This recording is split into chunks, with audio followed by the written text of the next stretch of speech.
Hello and welcome. This is Gina from McGuire. I'm so glad you're here. I'm very excited about today's technique because it gives amazing results. We're going to create stamped images that have beautiful, smooth shine. Now, this is a technique that you can do with any stamps, but I will be demonstrating with layering stamps because I really feel that gives the most impact. This technique can be done to create one card, but I will be creating multiples today. And the best part is you can get a second bonus card. So this is a 2-for-1 technique. So I will be showing you lots of examples today and lots of different colors. Now, all of my cards feature the newest Simon Says Stamp STAMPtember collab stamp set. This is with kitchen sink stamps. Kitchen Sink Stamps has amazing layering stamp sets. I've used their products before in videos. I've always been a fan. If you've never seen their products, be sure to check them out. I'll link them below in my description. They do such detailed layering stamps that are easy to figure out because of a number coding they have. And because this is a STAMPtember collab, once it's gone for good. But I will link below to some other similar stamp sets if you're looking for something after it's sold out. But you could do this technique with really any stamps or layering stamps.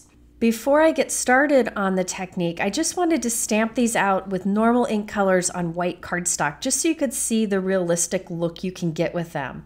The technique that I'm doing gives a unique look, so I just wanted to show you the basic first. So it's very easy to figure out how to layer these because there's a guide that comes with this stamp set. I'm just using some inks I had on my desk. Sorry my head gets in the way, but that's the easiest way to kind of line up the images is to look directly from above. So here's what the butterfly looks like when stamped with normal colors. So realistic, such beautiful results, and very easy. In this video, I will also be using the layering flower that's included in the stamp set. Keep in mind the stamp set also has a dragonfly, but I didn't use that today. Now, when you're doing stamp layering like this, I encourage you to mix up different brands of inks and different colors. You'd be amazed how forgiving layering stamps can be in the end, even if you don't have just the right colors to layer together. Use whatever you have. All right, so here's a look at what that flower looks like. Such beautiful detail to it and so realistic looking. And keep in mind, there are multiple layers to these images. You can always skip one to save time if you want to, and you'll still get great results. Okay, so here's a look at the layering butterfly and layering flower I'll be using today in fun colors. My technique will be a little bit different, but I wanted to just show you this basic first. I'm starting out by cutting a bunch of pieces of bold cardstock to be 4 1/4 by 5.5 inches. I also have my MISTI stamping tool, and I'm going to use this tool because it will be very helpful in making multiple cards, but you could definitely use an acrylic block if you prefer. So I'm putting in a piece of my bold cardstock, and I'm stamping the first layer of the butterfly, the most solid one, and the first layer of the flowers, the most solid one. And I'm stamping that with pigment ink, white pigment ink. This is Simon Says Stamp white pigment ink. Any great white pigment ink will work. And I am double stamping it just to get more ink onto my cardstock. Then I will move on to my next piece. I chose bold colors of cardstock today because I feel like this technique is more impactful on bold or darker colors of cardstock, but you could do lighter colors if you want to. You'll see a variety at the end of this video, so you can get an idea of what you can get on different shades of cardstock. So I have like 8 different pieces of cardstock here, different colors to play around with, but you definitely could do this technique making one card at a time if you prefer. After I've stamped these 2 images onto all of these pieces of cardstock, I'm going to add some pigment powder. I'm using Ranger's Perfect Pearl pigment powder in the original Perfect Pearl color. A little goes a long way with this product. I have used it many, many times in videos over many, many years. It's a tried and true product that has a great price point, and again, a little goes a long way. So many ways you can use it. Here I am pouncing the pigment powder onto my wet ink. That white pigment ink will stay wet for a while, so it'll grab a hold of that pigment powder and hold it there. And I'm going to do this to all the pieces of cardstock right now. The reason I'm stopping here to put the pigment powder on before moving on to more stamping is I want this ink to be very wet when I apply the pigment powder so that it stays put. Now there are many pigment powders out there. I like the Ranger Perfect Pearl because it has a built-in fixative, and I'll talk a little bit more about that later. I also really like the shine. Now they sell individual jars of the pigment powder, or you can buy a pack. I'm using the brush that they have for Perfect Pearls, but you could use whatever brush you may have. I like to pounce the powder onto the wet ink, then brush the excess off onto scrap paper by going back and forth with the brush. And then I take a dry cloth to gently buff away any of the excess powder. And then the powder will only be where we stamp those images with the white pigment ink. If you don't have white pigment ink, you could also do this step with Versamark ink and then add that Perfect Pearl powder. So after I did that to all of those images, you can see that shine that it has. Absolutely gorgeous. You could skip adding the shine if you don't have it and just have a white image, but the shine really steps this technique up. Okay, let's do some more stamping. I'm back to my stamping tool and I'm taking those same two images. The first layer of the butterfly and flowers, and the first layer is usually that layer that's the most solid. And I'm again stamping those with white pigment ink, double stamping because my ink pad's getting a little dry and I want to get a lot of ink down. Just to save some time in the video, I will do this stamping off screen, but I did double stamp the butterfly and floral image on every piece of colored cardstock. Now it's time to go back and do some more of the pigment powder. So I'm pouncing my Perfect Pearl on there using my brush, brushing away the excess, and then wiping away the excess with a dry cloth. Now I'm doing all this on a piece of scrap paper, that white piece there, so that I'm able to funnel that powder back into the jar. You'd be amazed really how little you need to add this powder to each of these projects. Now you could have gone through and stamped all of your butterflies and flowers with white pigment ink, then added the powder on in the end. However, parts of that white pigment ink might dry, so it won't grab a hold of much of that powder and you won't get as shiny of results. So I like to stamp a pair of images, then add the powder. Then stamp a set of images and add the powder. And just do that until all of the background is stamped with the powder on all of the images. It really doesn't take long, it's definitely worth the effort, and we'll have a bunch of cards in the end. So fast forwarding, here are our backgrounds. I use those same two images to stamp repeatedly over the background, adding the Perfect Pearl pigment powder to all of them. It's hard to capture the shine, but it is really intense in real life. You can see on the lighter color backgrounds like this one, it's a little more subtle, but on the darker ones, that shine really stands out. So this is the original Perfect Pearl color. It almost looks white, like a pearl on your cardstock, and it kind of picks up whatever color's behind it. There are many colors of Perfect Pearls out there. Some have like this holographic look to it. Some change color as you tilt it in the light. Some are gold. There are lots of options, all very inexpensive, but this is the one that I reach for the most because it can be used with any colors of cardstock.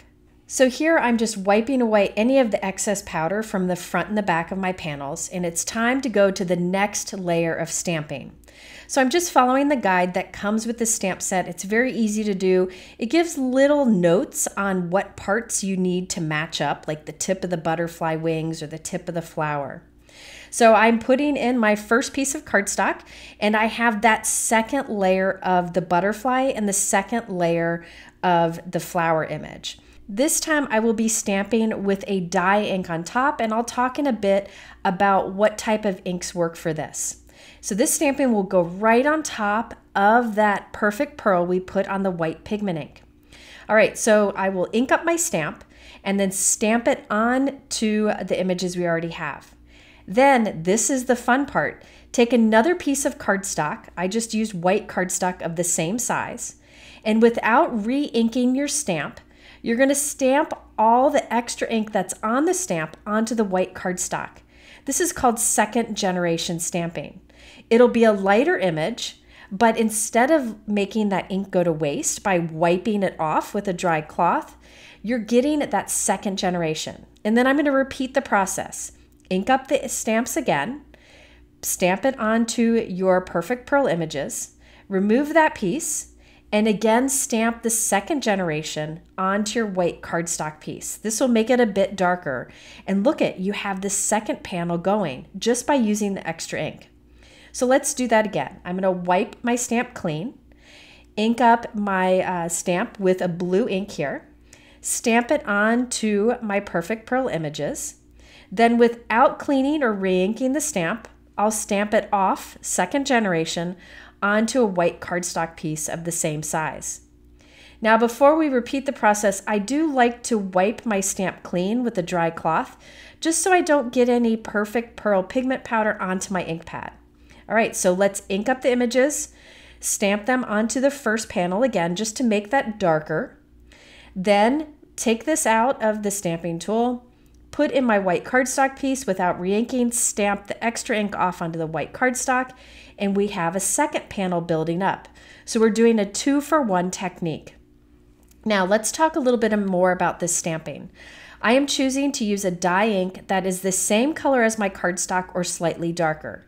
You could change it up if you want to and do a completely different color. It'll give great results. I'll show that in a moment here. Now the reason I am stamping twice is I just want to make that image more intense on top of the perfect pearl pigment powder that we used, and it also makes my second generation more intense.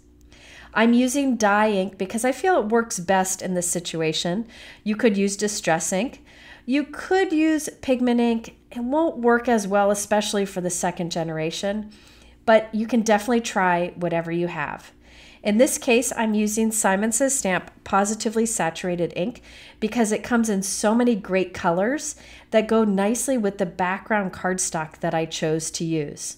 I will say that the dye ink will stay wet for a while on top of the perfect pearl because it's not getting a chance to really absorb into the cardstock because that perfect pearl is behind it. However, if you just set it aside, it will dry pretty quickly, or you can heat set it to dry it very fast. Just don't touch it right away or it might smear. So I will continue to do this process, moving those second layers of the butterfly and the floral images to new spots, and again, making sure to make use of that second generation on my white backgrounds. So here you can see I'm going to keep filling up this white background also. As I keep stamping here, I just wanted to mention something I learned as I was doing these backgrounds. I found the most impressive backgrounds were ones that had a dark cardstock to begin with, and then I used a darker dye ink to stamp on top of the perfect pearl pigment powder. I just felt that the results were more intense, but you can use softer ink and a softer background if you want a softer, more subtle looking background. So it's definitely something that's fun to experiment with. And because I'm doing so many backgrounds at once, I can learn which options I like better, and I can remember that for the next time I do this technique. So I will continue to move the images around, stamping with that matching color of ink and stamping the second generation onto white cardstock. This will double the amount of backgrounds that I get. So off screen, I continue to do the stamping until our whole background has the 2 layers of the butterflies and the flowers, and the entire white cardstock is covered with images. Now it's time for the 3rd layer of the butterfly and the 3rd layer of the flowers. I will be using the same color of ink that I used for the 2nd layer, but a darker shade. So this is darker than the last dye ink color that we used. Again, I like to try to match the color of cardstock, just go darker. And once again, I will ink up the stamp, stamp it on my colored background. Then without cleaning the stamp or re-inking, I'll stamp that second generation onto the white. Then I clean my stamp and repeat the process. Stamp on my colored background. Without cleaning the stamp, stamp that second generation onto the white. And then we can clean our stamp. And look at how we're building up these images. It's beautiful. Layering stamps, man, I tell you, the farther you go along in the layering, the better it looks. It's definitely something that is worth trying if you've never tried a layering stamp before. So I'm going to continue this process. Stamp on the colored background. Without re-inking, stamp on the white background. Then go clean your stamp because you don't want to get that perfect pearl pigment powder on your ink pad, and repeat the process. You could do only one image if you want to, but it will be more intense on the first and second generation stamping if you repeat the process. After I covered the entire background with that last layering of stamping, it's time to add the stems to the flowers. Now, I think you could totally skip this step if you wanted to, but what I decided to do was only use one layer of the stem, the first layer, line it up and just stamp it with the matching ink color to the background. I'm not doing the white pigment ink with the perfect pearl for this. I'm just stamping that color directly onto the cardstock. And for our second generation panel, I just stamped directly onto this too. So it'll be darker, but it'll help it to stand out more. So let's do that again. I'm just stamping with my dye ink that first layer of the stems on both the colored panels and the white panel. So again, I'm skipping one of the layers of the stem just to save some time. And I just wanted to let you know that that's okay to do. You don't have to do all of the layers in a layering stamp set in most cases, especially if it's a floral image or a butterfly, something like that, you can skip a layer. So I continue to do that on all of the backgrounds. And now let's look at all of our background pairs that we have. I love that this results in 2 backgrounds for one technique. I so wish my camera would capture the shine of these images because of that base layer that we did with the white pigment ink and perfect pearl pigment powder. It is a glowing pearly shine that is just beautiful. Now let's take note of this black background here. So this is black cardstock, and I stamped on top of the white layer with a blue ink. So your ink doesn't have to match your background if you don't want it to. So you could use like a blue background and maybe do like a purple ink on top. I think this black with the blue is definitely my favorite of the backgrounds. It'd be fun to do each butterfly a different color or the flowers a different color. So this is one of the things that I like about doing multiple backgrounds at once is you learn things as you go. Now here's a lighter option. You can see lighter cardstock, lighter ink color, so it's a more subtle look. In the end, what I learned is that I like the darker color backgrounds with darker inks, and I next time would do more mixing and matching of colors of backgrounds and ink colors. So I would do maybe a pink background with a blue stamping on top of the butterflies. These are the things you learn as you create. Okay, so now I have all of these backgrounds. It's time to make some cards, and I kept them pretty simple from here on. I did trim all of my panels down to be 4 by 5¼ inches, so they'd be slightly smaller than my note card. For a sentiment on most of them, I used a new die set from Simon Says Stamp and CZ Design. This is actually a die set that I requested that Kathy make because I love her style of dies so much, and this hello is just perfect. So after I bought and got this die set, I decided to go ahead and die cut a bunch so they'd be ready to go because I knew I'd use it a lot. So now I can just take those pre-die cut pieces, assemble them, and add them to my card very quickly. I die cut the word hello from black and the shadow from white. I also thought it'd be good to have a little sentiment strip to go underneath the hello. I chose the Simon Says Stamp CZ Design Clean Line XL stamp set. I'm lining up one of the narrow sentiments onto the top of a piece of white cardstock, and then I'll stamp that with black ink. After I stamp it on the top edge, I will shift my cardstock up and stamp again, and do this several times.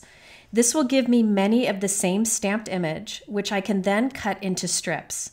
Now I'm making the same sentiment on all of my cards because I need a bunch with this particular theme. However, you could save your butterfly backgrounds and add whatever sentiment you want when a particular occasion pops up.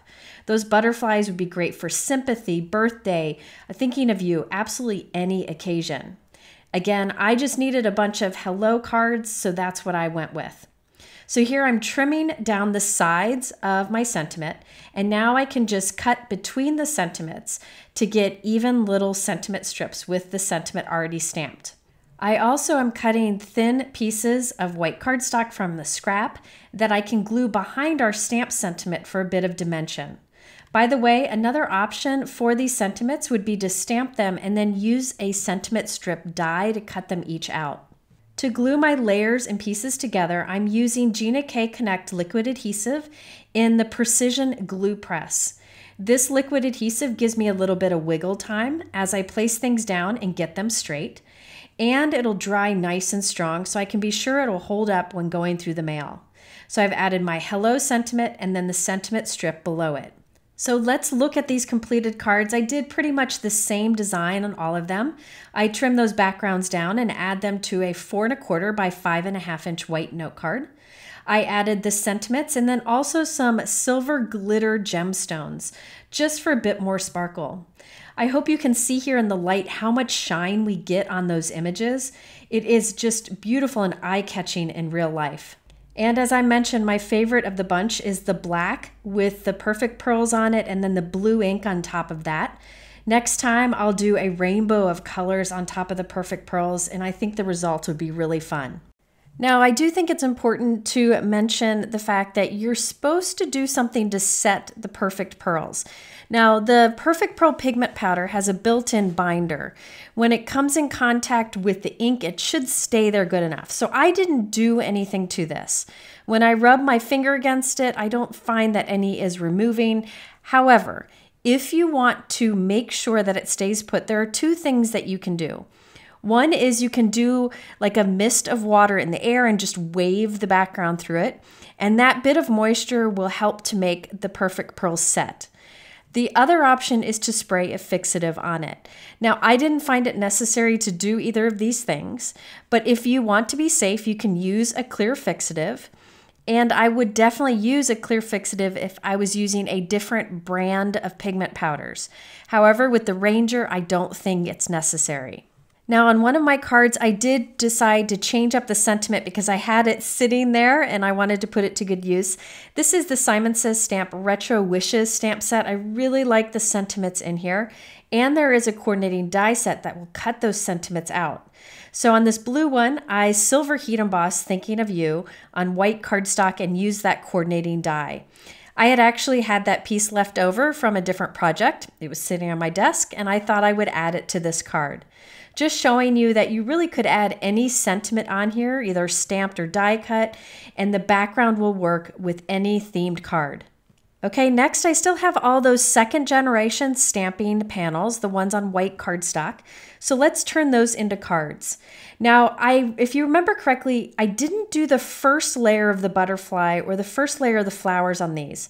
You could go back and add those with a light color of ink, but I thought I would leave it as is. So this shows you can skip layers. I skipped the first layer and it still looks pretty cool. Now I did want to really pull the background together though, and you could do ink blending over the background to kind of pull it together and have less contrast between the white background and the bold ink, but I decided instead to stamp on top of it. So I have a text background stamp from Simon Says Stamp, and I'm stamping that with a light color of ink over the entire background. I just feel this pulls it all together nicely, gives less of that contrast between the white and dark color inks, and just makes for a better background. So again, if you want to, you could do the first layer stamping of the butterfly and flowers in a soft color, but I thought it would be fun to stamp with that text background and a light ink color instead. And I will do the same thing on all of my second generation panels, just using a light color of whatever ink color I used for the butterflies and flowers. Now from these backgrounds, I'm creating two different card designs. The first one is one of my go-to designs where I cut an angled background.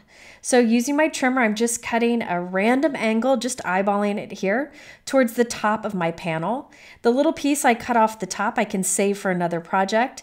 I'm just using the bigger one today. I'm doing this design with two of my panels, the one that has peach and the one that has pink. I'll glue those to the bottom of a 4 1/4 by 5.5 inch top folded white note card.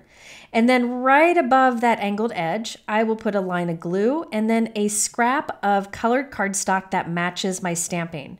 Another option would be to use a scrap of white cardstock and color that cardstock with the same color of ink that you used on your background.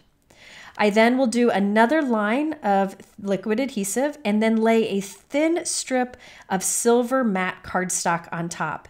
I save all these little thin strips, and nothing goes in my trash without me cutting off these strips first, because they're great accents and borders on cards such as this one. After trimming off those scraps, I stamped "Sending So Much Thanks" from that Retro Wishes stamp set with black ink on the top left corner.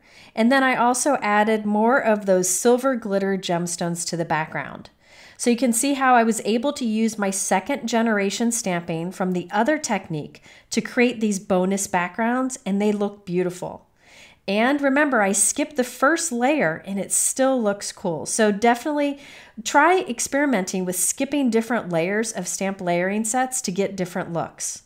For the rest of my second generation panels, I'm doing a split background design. You can see how half of the background is blue and half is the aqua. To do this, I'm holding my blue and aqua panels together, and then I'll cut them in half right down the center using my trimmer. That will give me 4 pieces, and I can swap them so that I'll have 2 backgrounds. One that is half blue and half aqua, and the other that's half aqua and half blue. This is just a fun way to kind of change up the design, have something a little more interesting. Now I will glue these panels onto a note card, but I want some added dimension behind them. So I cut some scraps of cardstock to glue behind them. These are cut to be slightly smaller than our little stamped panels. I'm gluing 3 of these pieces together, and then I'll glue it on the back of our stamped panel. You could definitely use foam tape here, but this is more cost-effective and it'll hold up much better in the mail. These are scraps of inexpensive white cardstock. You could really use anything, maybe a panel that you stamped on and maybe messed up, or really you could use recycled packaging too. Some people even use pieces of cereal box to build up this dimension. But this will just help these stamp panels to stand out against the white note card that I'm adding them to. So I'll glue those panels onto the card, having different colors on the left and the right side and a little gap between them. I once again used that Simon Says Stamp CZ Design Scripty Hello die set, but this time I did black for the base for the shadow and white for the word hello. I did add those silver glitter gemstones to the background because they match just about any background, and it made it easier when I was pulling all the cards together. Notice that even though we're using 2 different panels, the peach and the pink here, the pattern still lines up across the whole card because we used a stamp positioner to stamp in the same place on all of our panels. So you have that continuous look to it, which I think really adds to the fun of the card design. Oh, and by the way, I had 1 leftover background, so I just trimmed this one down, added it to a white note card, and added the sentiment. So you can keep these cards very simple since there's so much interest in the background. And in the end, I have a bunch of cards made. We have half of them with the bold backgrounds and the shiny stamping, and then half that are the second generation. This is a fun technique. Again, you could just do 1 pair of cards if you want to, but I like to make a bunch of cards at once. If you are interested in the supplies that I used, I have them linked below in my YouTube description, and I will also link here at the end to 2 other videos that I did with completely different techniques, also using that same affordable Ranger Perfect Pearl pigment powder. I thank you for spending this time with me. I'll see you soon and have a fabulous week.